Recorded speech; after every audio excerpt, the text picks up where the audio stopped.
El Ministerio de Salud sancionó esta semana con una multa de 21 millones de pesos a la Universidad Libre de Barranquilla por el caso de los cadáveres de indigentes y vendedores ambulantes encontrados allí el 1 de marzo pasado.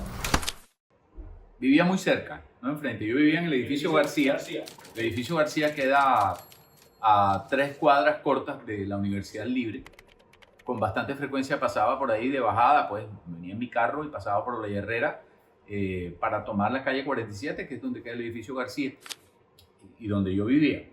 Y bueno, yo pensaba, ¿no?, que en algún momento yo pude haberme detenido ahí, pero finalmente no iba a ser víctima porque yo no estaba en el foco del mercado, ese terrible mercado de la muerte de esta banda criminal que asesinaba era fundamentalmente habitantes de la calle.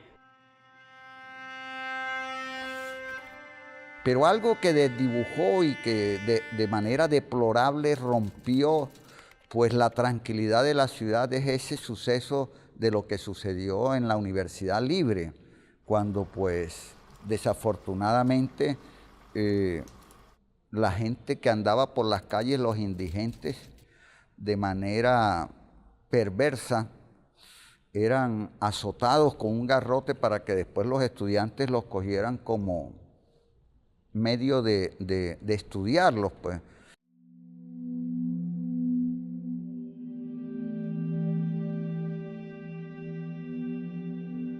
Y me dicen están en pequeña cirugía.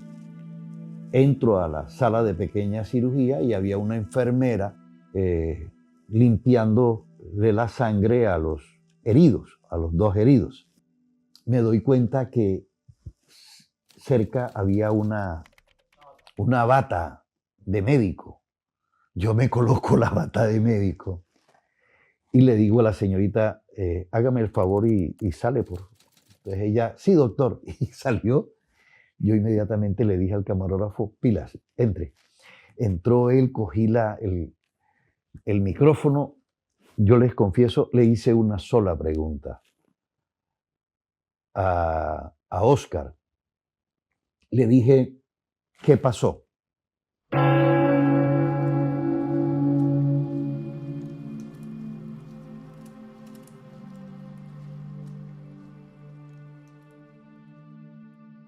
Realmente es un héroe, porque eso hubiera podido seguir años y años, y él logra pues destapar todo un conflicto que se venía dando casi que con la tolerancia y el descaro de no solo él, de quien hacía la ejecución, sino casi que un grupo de personas que tenían utilidades y ganancias a través de algo tan macabro y tan deshumanizado.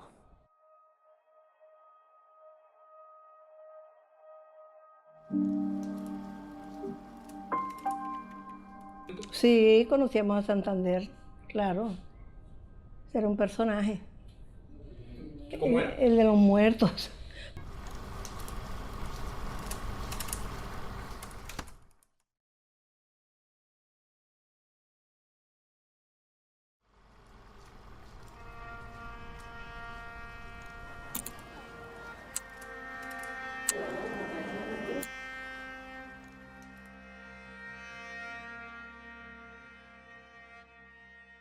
Entonces, esos cadáveres no habían sido, para confirmarlo, no los había dado medicina legal. No, bajo ningún punto de vista, y sobre todo que eran muertes violentas, y toda muerte violenta tiene que pasar por medicina legal. Entonces, eran 10 cadáveres que estaban allí y que definitivamente no habían pasado por medicina legal. Posteriormente tuvimos que ir con los patólogos a hacer las respectivas necropsias en la misma morgue de la Universidad Libre de Colombia.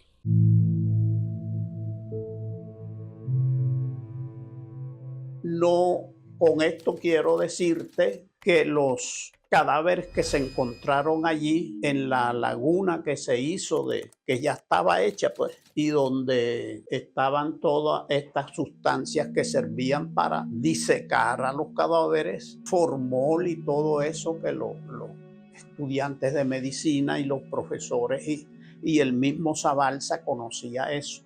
No habían contusiones que dijeran que con ese madero Zabalza o cualquiera de sus compañeros le habían dado un golpe contundente a la víctima.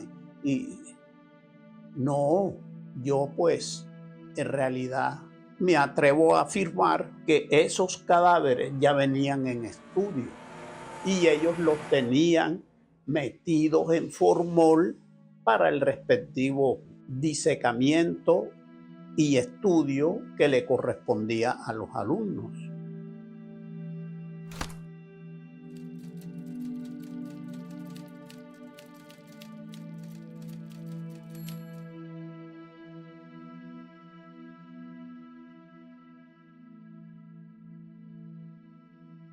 Ah, Santander. Yo creo que ya él murió. ¿Lo conoció en ese momento? Sí, conocíamos a Santander, claro. Era un personaje. ¿Cómo era? El de los muertos.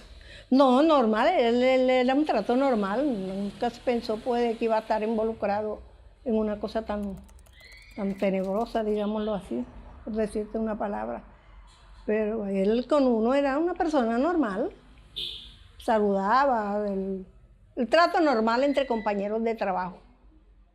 Yo, por ejemplo, nunca tuve la oportunidad de sospechar nada de él porque yo no iba por el anfiteatro ni nada, porque primeramente nada tenía que hacer por allí. Y segundo, esos olores tan fuertes que emanan de allí son terribles y eso me producía mi malestar estomacal y de todo, que está entre cadáveres. Uf, Dios mío. Pero no, él era una persona normal. La verdad que todo el mundo nos impresionó. Santander Zabalza, yo una vez le pregunté que cómo hacían para meter tantos cadáveres. Entonces él decía, no, cuando nosotros los tirábamos, uno pisaba el otro y el otro salía flotando y el otro y así los íbamos poniendo. Una de las cosas que alertó a las autoridades de que algo no estaba mal, que no estaba bien, perdón, era que los cuerpos que fueron encontrados en esa piscina de formol, las personas habían fallecido por muerte violenta. Tenían heridas con arma de fuego y heridas con arma contundente. Si tenían heridas con arma de fuego y arma contundente, el estado al que le pertenece un cuerpo de una persona cuando muere en forma violenta, lo trasladan inmediatamente a medicina legal. En ese momento, ¿recuerda cuál había sido la última vez que medicina legal le había dado un cuerpo, un cadáver a la Universidad Libre? Yo calculo que más o menos 4 o 5 meses le habíamos dado algunos cadáveres a la Universidad Libre, al igual que la Norte y al igual que la Metropolitana. ¿Y en la Libre quién era el encargado de ir a buscar los cadáveres o los llevaban directamente a la universidad? No, era encargado Santander Zabalza, que era el que se encargaba del formol, de manejar estos cadáveres en la universidad e incluso de la morgue en general para sacarle los cadáveres a los estudiantes para que pudieran estudiar. Lo que quedó de presente en este caso no era de pronto el comercio de órganos, aunque los órganos y las partes de los cadáveres se las vendían a los estudiantes de la Facultad de Medicina para que se las llevaran hasta para sus casas, para que ellos pudieran estudiar. La situación, el escándalo fue tal que los estudiantes, muchos, se impresionaron con que iban a terminar presos y comenzaron a deshacerse de las partes de cadáveres que tenían.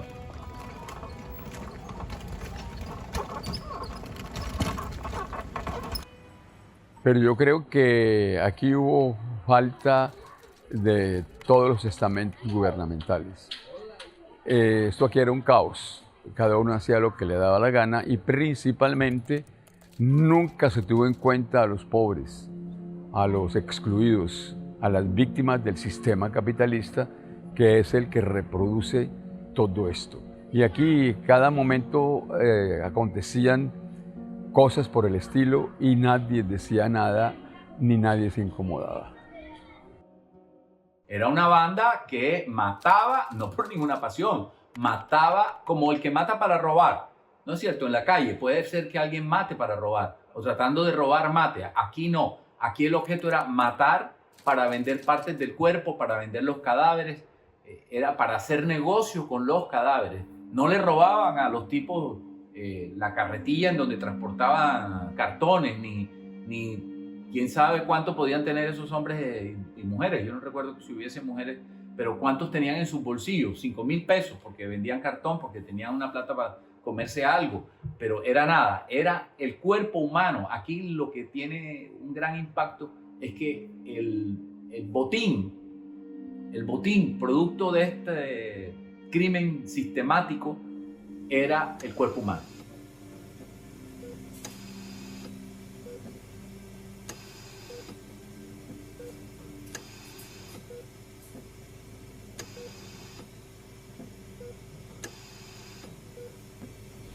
Ya que usted estaba muy cerca de estos puestos administrativos, intuyo que sí conocía un poco más a Eugenio Castro Ariza, síndico. Sí, él era el síndico de la época. Como las elecciones estuvieron ahí cerquita de cuando sucedieron estos hechos, yo creo que fueron cerquita. Una semana. Entonces en esa, bueno, de siempre, las universidades se han dedicado a hacer mucha política. Y eso, combinarme educación con política es bastante complejo, porque se pueden dar cosas como esta que se dio tan grave, que nadie sospecha nada, pero se dieron los hechos. No puedo yo señalar a Eugenio Castro de que fue artífice de algo o qué. Para eso estuvo el proceso y fue un proceso largo. Él estuvo detenido, preso. Eugenio después, cuando ya se descubre que él tenía algo que ver con los cheques que eran pagados por los cadáveres, intentó suicidarse, después lo llevaron a una clínica. Pero a él con uno, bueno, era un compañero que trabajaba en contabilidad y fue ascendiendo hasta llegar a ser el síndico. Eso pues, su cambio de carácter, de trato con los trabajadores también varió mucho. Es decir, yo estoy arriba, yo porque voy a mirar bien el de abajo, entonces. Pero, tenía el puesto y era el que sabía si podía hacerlo o no hacerlo. Eso a mí la verdad no me inquietó nunca, porque yo cumplía con mi trabajo y lo demás no, ni lo murmuraba ni nada, sino que eso se comentaba siempre en la libre, que Eugenio cogió el cargo de síndico y ya cambió. Pero algunos de ellos gozaban en libertad provisional y otros estaban sufriendo prisión. Entre ellos también, el nombre no lo recuerdo, pero sí estaba vinculado el síndico de la universidad que en una etapa del proceso, su apoderado de ese momento solicitó la libertad y se la concedieron, libertad provisional, Eugenio Castro Ariza. Fue escalando. Sí, porque él era auxiliar contable, después pasó a contador. De allí, creo que fue así, y así. Pienso que fue por derechos propios también, no sé. Entonces él tenía el poder de decir, sí, eso se compra, sí, pero hay presupuesto, o hay que presupuestarlo, o hay que mirar el rubro, si lo hay o no lo hay, se puede. Él tenía el poder el económico de la universidad, y ya eso es bastante. Que tiene poder económico, tiene mucho. Y si no se sabe administrar, se vuelve compleja la cosa.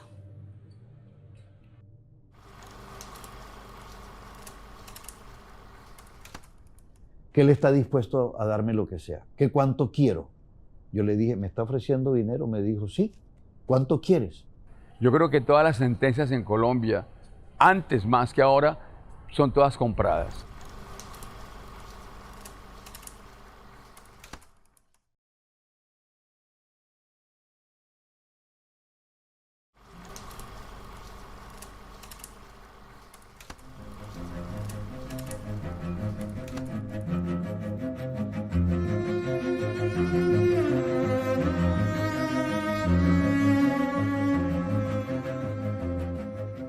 No es política, es politiquería. Precisamente es el politiquero capitalista, ambicioso, neoliberal, que quiere utilizar todas las instituciones a su favor.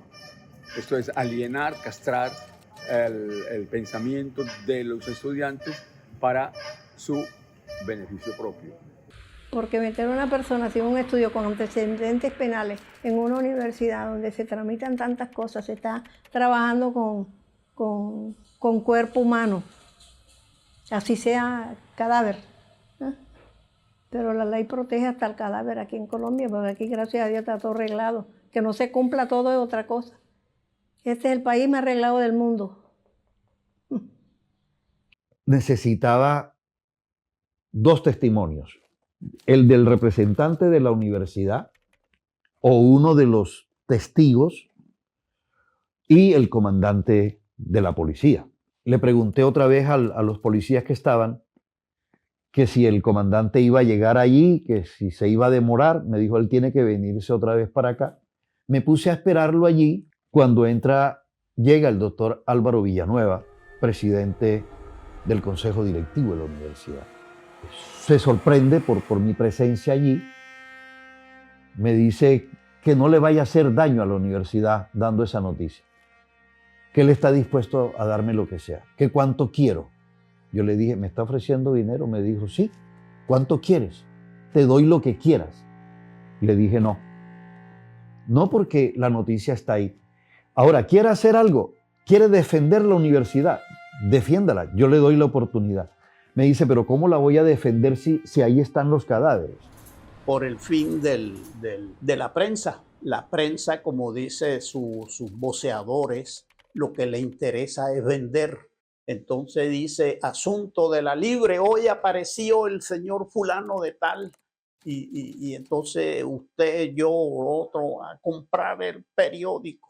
Está el periódico sensacionalista y está el que no lo es, el que dice un poco la verdad, pero la verdad periodística, pues. Y así son todas las cosas. Entonces por eso los jueces se mantienen de que son oídos sordos y para evitarse precisamente el momento en que tenga que llamar a un periodista. Usted sabe más que el proceso, venga, declare. Yo creo que todos los procesos dentro del sistema tienen algo de impunidad, porque quien domina es el dinero. Yo creo que todas las sentencias en Colombia, antes más que ahora, son todas compradas. Se compran jueces, se compran fiscales, se compran magistrados y se compran las altas cortes.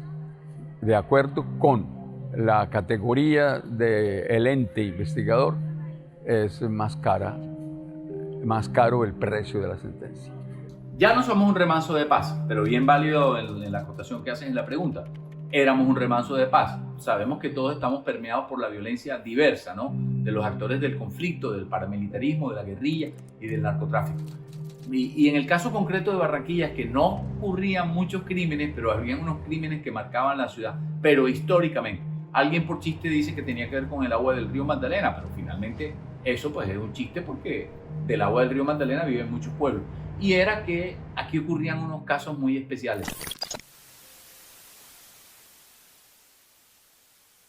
Muchachos lo que claman es que a ellos, porque ellos cómo se van a enfrentar, por ejemplo, con los basuriegos. Si hay una mentalidad justamente que entiende y respeta la integridad de los trabajadores de este país, es la Universidad Libre. Entonces no se puede enfrentar un nido de cultura, una cuna de cultura, con gente que está trabajando en una forma completamente diferente. porque son mentalidades ocultas. No, tampoco, porque eso no es ralea. Esos son seres humanos que tienen derecho a vivir.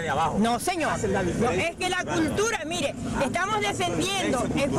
La ciudadanía tiene que callar su indignidad. Su indignidad tenemos que callarnos a la ciudadanía hasta que la justicia diga. Que el pueblo sea seria, eso es indignante. Describa que eso es indignante, ¿Sí o no? ¿Lo que pasó es indignante o no?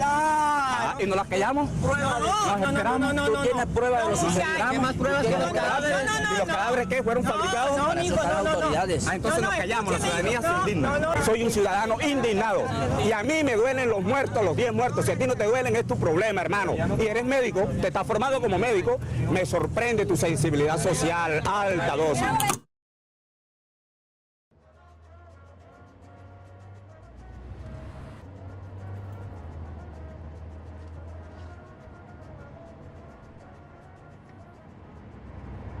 Ya se está disipando porque el tiempo es el mejor aliado del olvido, pero yo cuando pasaba por ahí sentía un cambio de energía. Cuando venía subiendo atrás en la ventana del Studebaker que manejaba mi padre, sentía algo que no estaba bien, porque esos sucesos también acaban con los prestigios y los edificios se vuelven también como cómplices de una acción mal del hombre que termina manchando la dignidad del espacio. No, allá no se metían en uno en cuanto a eso. No tenía problemas de credo ni de nada de eso.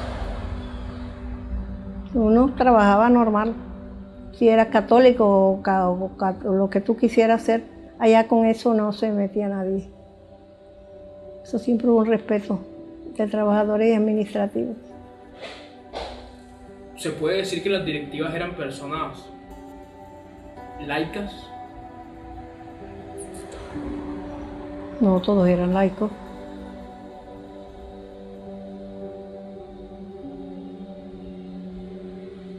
Pero yo no sé qué tipo de religión podían profesar ellos.